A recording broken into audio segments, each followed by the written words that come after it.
Des Autotransact à Lange, réseau plus que pro, précurseur et leader en stratégie de dépollution moteur depuis 2014 ici en Lorraine. Donc là on est dans la suite de la procédure.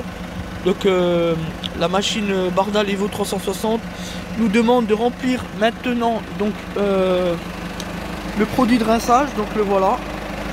Donc là on est sur 2 litres. Voilà, donc on remplit tout le réservoir. On y va doucement.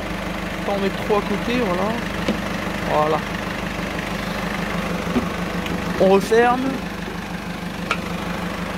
le bouchon évidemment, comme on l'a dit tout à l'heure, pour éviter les impuretés. Voilà. Ensuite,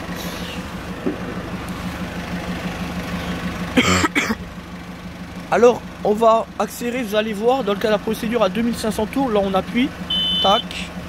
Là il demande d'accélérer. Donc on va mettre une cale sur l'accélérateur, on va se positionner aux alentours des 2005-3000. Et donc on appuie en même temps, vous allez voir.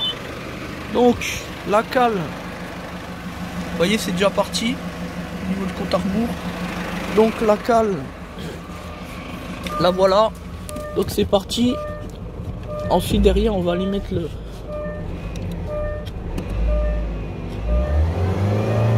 On va essayer de se caler pas trop. Donc on est où là?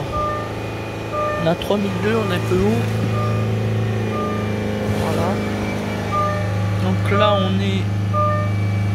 on est à 3000. Ça va descendre un peu encore.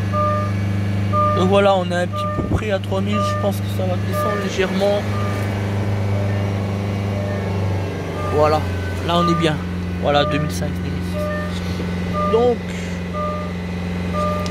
Donc là maintenant la procédure suit son cours. Voilà.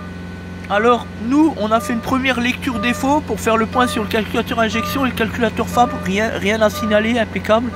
Maintenant on va dans les mesures paramètres, donc standard. Voilà. Alors information filtre à particules, tac. Voilà en cours. Et là on va faire un premier point d'analyse. On sait qu'on a une charge à 54%, voilà. Température 148 degrés, bon c'est parfait. Masse additive 110, donc c'est bon, c'est quasiment voilà, c'est quasiment neuf au niveau du petit réservoir d'additivation. Pression différentielle, forcément la durée de débranché, donc on a 0, tout va bien. Débit volumique, là c'est une information, un indicateur intéressant. Donc là on est à 130. Voilà, on a 133, voilà.